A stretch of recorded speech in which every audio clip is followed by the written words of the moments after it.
Today, before we get onto the hockey, we need to once again stop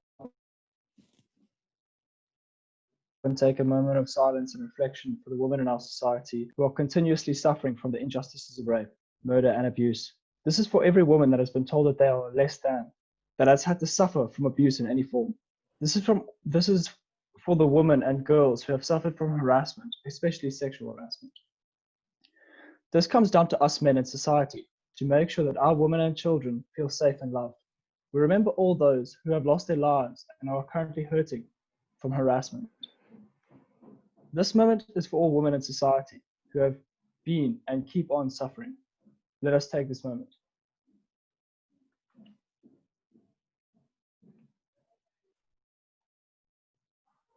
Thank you. Thanks, Mike. That is very important, especially the climate and the time we're going through right now. But on to the hockey. Okay, so today on Six and Stones, we have a player who has been described as the Rainbow Nation's most treasured prodigy. He's a former teammate and rival of mine, and he's an inspiration for so many. He's currently playing at Bishops and Central Hockey Club. He has represented Western Province since under 12 and has completed all the age groups by playing in the Western Province men's team last year. At 17, he made his national indoor and outdoor debuts. Truly a generational phenomenon. Please brace yourselves for impact, as today in our presence is the man, the myth, the legend, the one, the only, Mustapha Cassiem. How's it, Muzi? Hope you're well, Andy.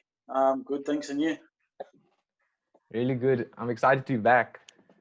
So today is the start of Premier League. Today is the start of the Premier League. And before the show, I asked Muz who his favorite team is. And as you can see, happens to be my arch rivals. United all the way. Can't hate on the Reds. No, how can you not hate on the Reds? Shoot, like no, you just can't. There's hope for us. I'm sure Liverpool will take it this year, and then next year we're back. Some quality players at United. Fair point. Short chances of Champions League next season? Tough, eh? I think hopefully we do well in these last few games and make top 4, and then take it from there. But I think just focus on each game now. After this huge break, I think it can do a lot. Hopefully we're in the right mindset there, so I can wear this t-shirt with pride. Do you have a favorite? Do you have a favorite soccer player from United? I'd have to go with. Do you want me to say now, like players now, or back then, or any all time? Sure. I definitely have to go with Ryan Giggs, probably. Giggs is class. Man is class. World class. I think just as a midfielder as well, like his style of play is insane. Just unreal. Facts. Box to box and a hard worker. Yeah, for sure. Full package. So Muz, take us back to the beginning of your hockey career. Where did it all start for you? Because I've heard some rumors that it started at Central, watching your dad play. So tell us about that. I've been asked this question quite a lot recently, while throughout lockdown, and I think that just going back there brings back a lot of memories. I think going with my dad when I was younger with my brother, just growing up alongside the hockey field, like just watching every training, just watching every hockey match, just being there, and I think it happened. It was actually before I played for Central, which my dad played for. Like he played for another club, and I think it was way back then when I was about 5 years old, and I think up to now I've just always still watching him. That's how my career started. My hockey career started. That's mad. That's really sick, yeah. So basically, like you've grown up with hockey throughout your whole childhood. It's been a part of you, I guess. Yeah, Yeah, funnily enough, I've actually started with football. I played a bit of soccer and hockey together. But yeah, hockey. Yeah, since I was very young, I grew up with. I think my uncles played hockey, and my grandfather played rugby. But yeah, hockey family. Yeah. What Didn't is you like? also play quite a lot? Didn't you also play quite a lot of ruggers throughout grade Yeah. school and stuff? Yeah, I did. I played up to grade 10, and then unfortunately I had to make a decision. But I started playing rugby properly when I was in grade 6, grade 7. Yeah, Mm. and yeah, that's how my rugby career kind of ended in grade 11, grade 10, grade 10. But yeah, that was an amazing time too. Enjoyed a bit of rugby. Just a very different game. But yeah, play all sports. That's what they tell you. Yeah, That's what they I tell think you Yeah. when you're in school. the Just thing play. about the thing about playing all these sports, the thing about playing all sports is I actually had a chat with Bryce, the Weinberg coach, and he said that the reason that the best are the best is because they've felt their feet in so many different aspects of life and sport and Yeah. stuff. And your name actually came up, and we talked about how you are so much better as a hockey player because you know the physicality of rugby, and you can jostle with an oak shoulder to shoulder and just give that to a guy. Yeah, I think like on that point, Mike, it's a good point you make. I think just it's all the same. I think the game or the Mm. mentality that you need to have is all kind of the same. It's like football, you're just using your feet, and there's no offsides in hockey, obviously, but it's just the same concept in a way, if you know what I mean. But yeah, that's a really good point that you're making, Mike. Yeah. Yeah, so I remember playing against you in a cricket match at Bishop's, and so you obviously beat us. But with all these different sports options, what made hockey the sport in the end? Yo, Andy, to be honest with you, it was a very tough decision. At like before I had to make the decision, I didn't know where my heart and my mind was at. But I really enjoyed rugby at a time. I think it was just like I said, the game is super different, and the team environment for a rugby team is incredible. It's just like a brotherhood. And then yeah, like I've slept on it, I've thought about it, and I think that I just went with what my heart told me to Yes. go with, and I think I have a lot of dreams that I want to accomplish in the future. And yeah, so I dreamt about this, and I keep dreaming. Like I just always have these dreams that I want to be up there with my hockey. So hockey it is, and I think that my foot was in the door.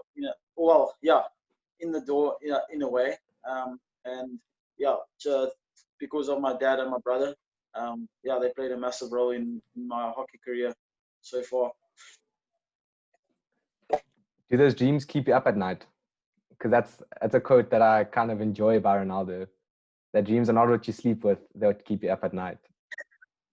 Yeah, I can agree with that.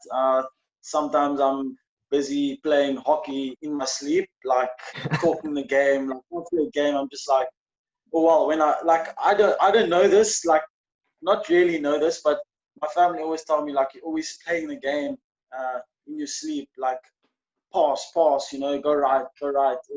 And yeah, it's just like sometimes you wake up and you're like, oh my word, I'm on a hockey field, but I'm sleeping. So it's Yeah. quite weird, but those dreams do wake you up like in the middle of the night, and you're just like, okay, where am I now? But yeah, for sure. Do you ever get any of those dreams on tour? Like on hockey tour. Yeah, like on hockey tour.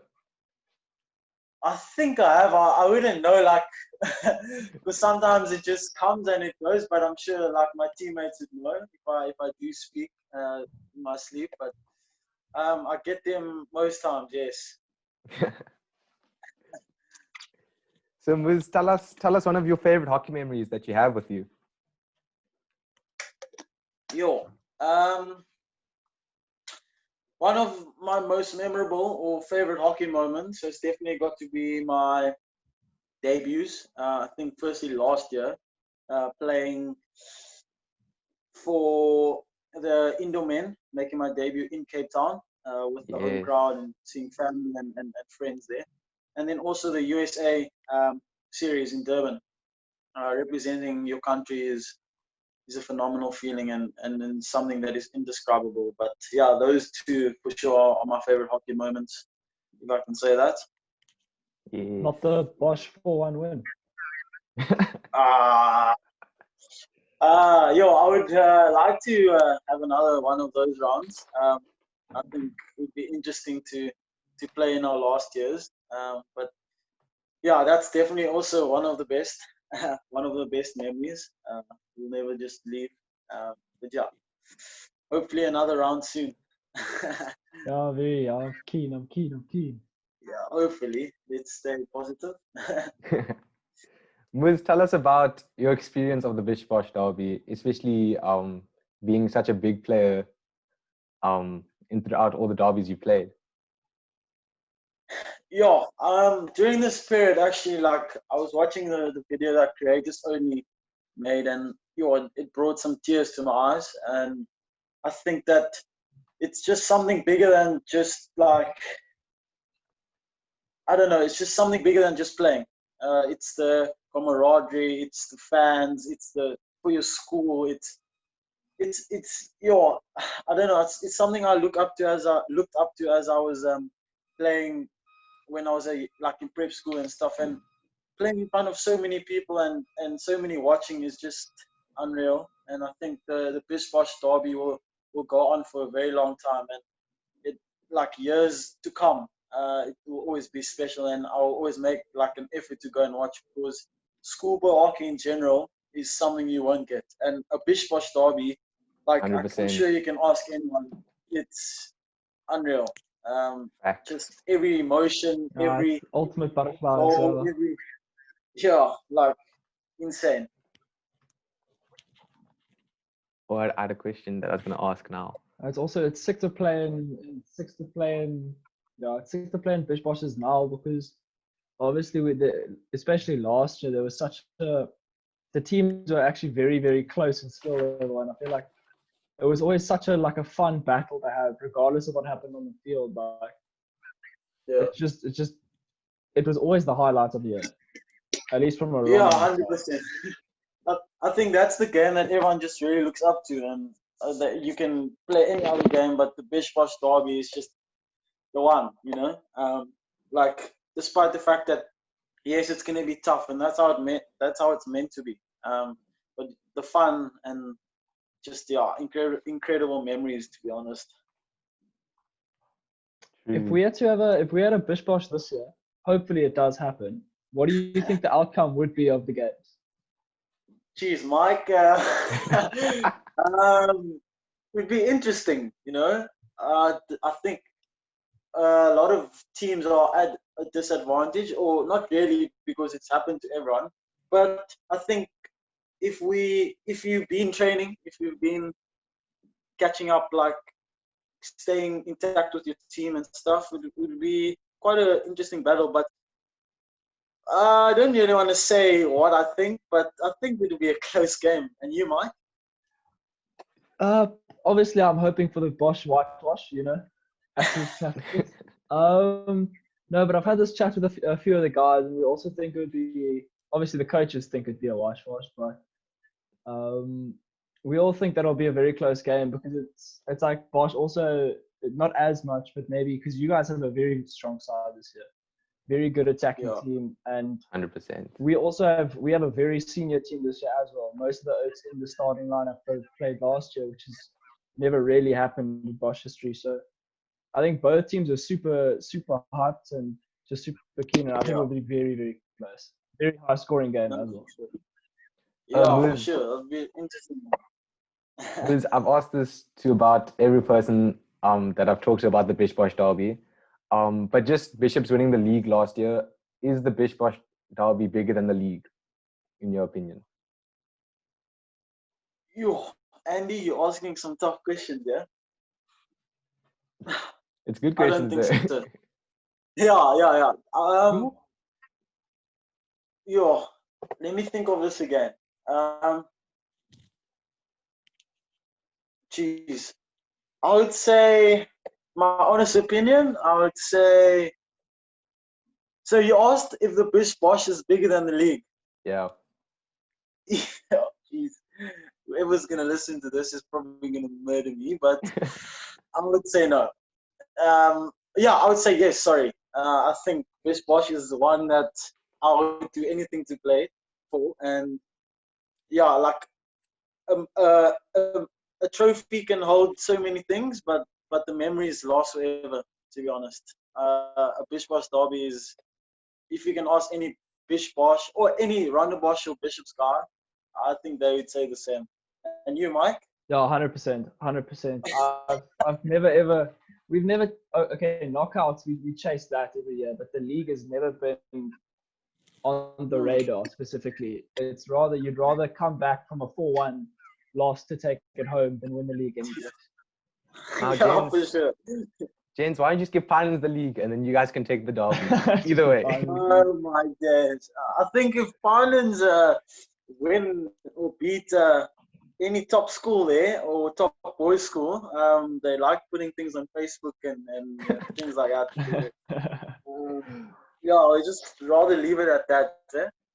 Bishops are lucky they're not playing away this year. Don't Bishops and Finlands usually have quite a close one? It's us and Sachs, actually. Not in the last year, I don't think. Okay, no. No. Not away at Bishops. Not at Woodlands ain't the for us. Woodlands. Mike. Yeah. No, the Woodlands is tough. The Woodlands is tough. Yeah, for sure.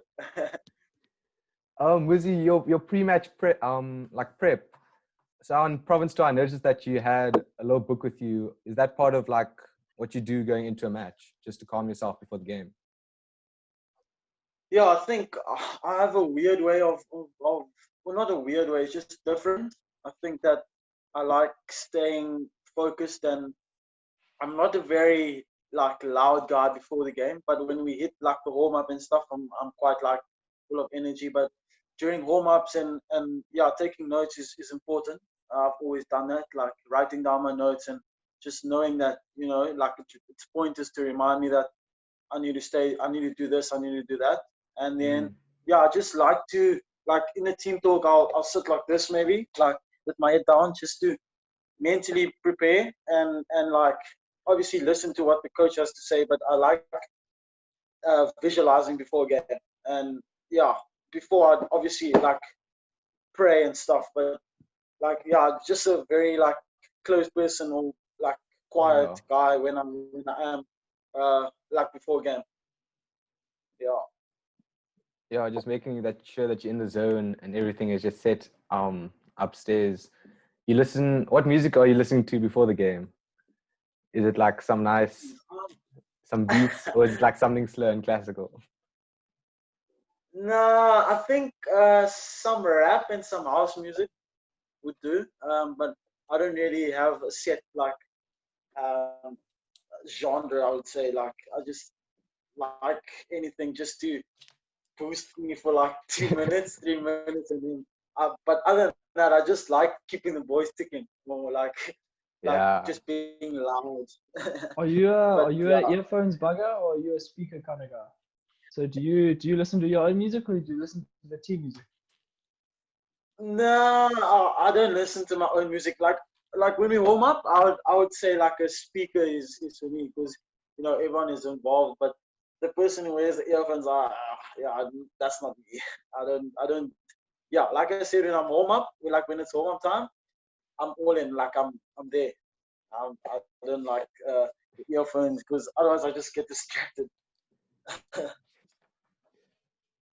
Yeah. So as a player, what motivates you to go out and just put in performance after performance? Is that something that you've just grown up with, or is it something that you actively think about? I would say that it's a bit of both. I always like think or reflect on every single game, whether it's a Pinans, for instance, whether it's a Bish-Bosh or whether it's a Stellenberg or any game. Literally, I would think what could I have done better, I always ask my dad, always ask my brother, and always like learning from or asking coaches and advice.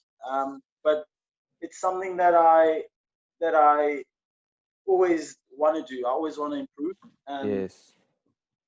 during training, I'll try to like improve that skill that I needed to do the previous game, or and what I want to do for the next game. But it's just, yeah, I like believing in my ability, and that's what I do. Whether, like I said, small game, big game, I'll play the same. I'll try to play the same.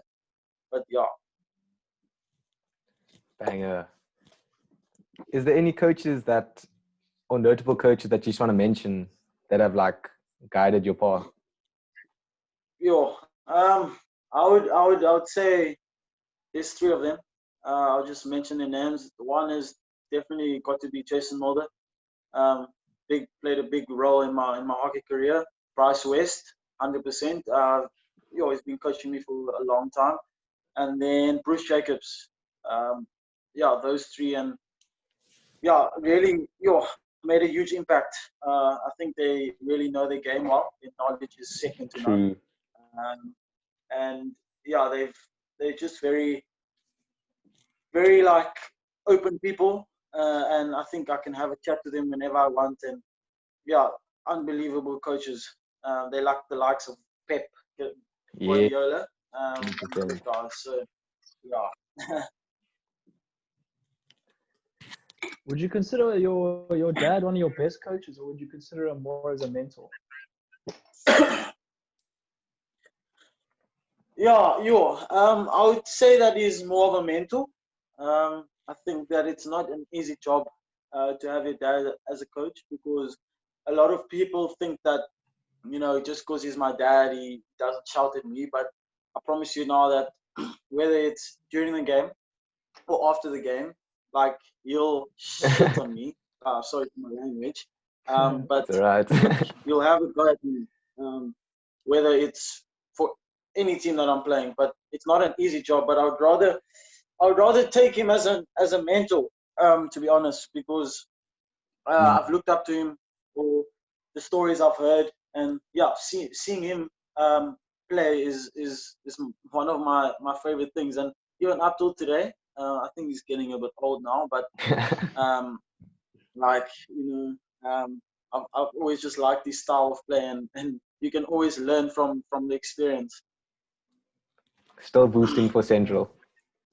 Yeah, I don't know if you know Moose, but last year I was playing in province like fifths or something, and I actually ended up playing against Central and your dad, and you umpired the game.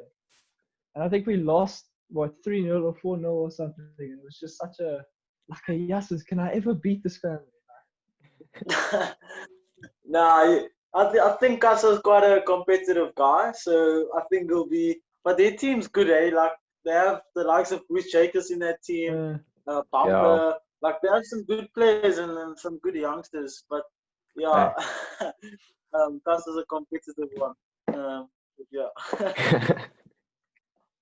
Muzi, talk us through your 2019, a big year for you in all spheres of hockey, schoolboy, club, provincial, and national. Andy, like 2019, I don't think I've ever been more blessed. Like, that year has just been, I'm so grateful. Honestly, like, I sit down and I think to myself, and I think back now, especially during lockdown, and I'm like, you know what, like 2019 is just the year that I took the steps. And thankfully, like, it was just amazing.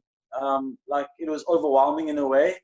But now thinking back to it, it was just the right, the steps forward to my hockey career, into my hockey career. But playing PHL was unreal. Making my debut, obviously, insane feeling.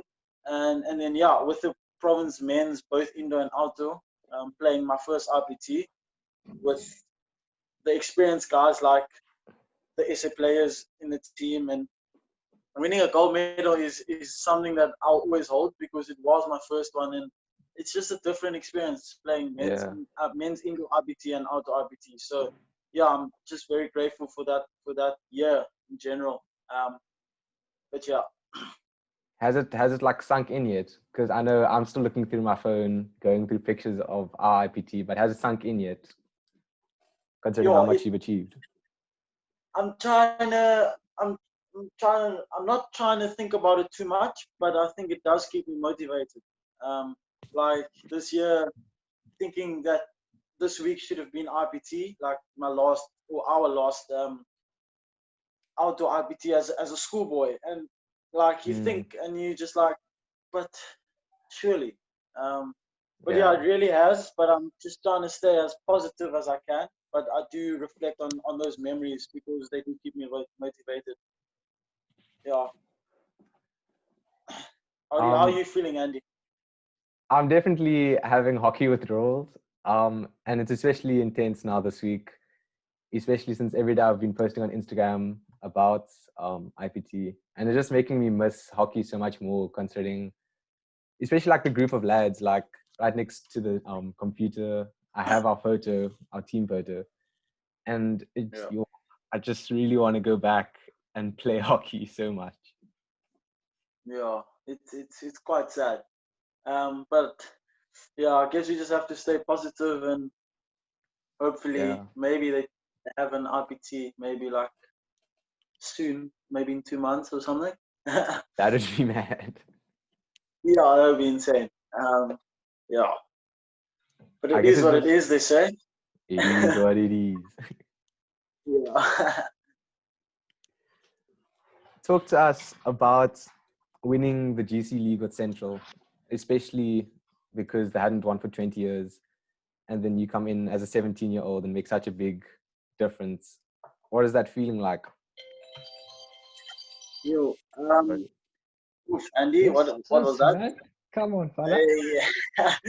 No, one of that is something that I'll like really like. I know I say like I hold a lot of things close to my heart, but winning the league with Central Hockey Club, yo, the best feeling in the world. I think the work that a lot of guys and sacrifices that a lot of people have made for Central Hockey Club, and I think we just had to really just give back. And I think the guys and the players that we played with, special brothers. I can call them brothers because not once did I ever feel as my first GC league season. I never felt out of place. Yes, it's always like at a Central training, it's competitive, but once you step out on the field, it's just a complete like brotherhood. And I think it was more for why I'm feeling it so much and why we're feeling it so much is after 20 years, like if you think back to it, it's the people that played before you, and it's just something bigger than yourself. Like I know I've used this a lot, but there's no better explanation. It's just not about you lifting the trophy. It's about you playing for the people that has come before you and the people that are going to come after you, you know. And to think about it, 20 years is a long time.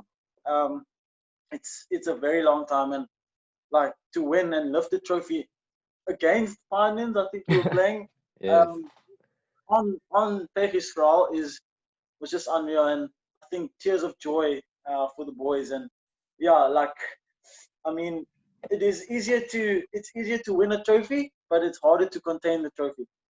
But it would have been really like interesting to see what would have happened this year. Yeah. I remember that match. Sorry. No worries. I remember that match really well, and even though we lost, it is one of those moments where sport, like, it transcended being a sport. It was something more. You guys winning that day was something more than just 22 people on a pitch playing hockey.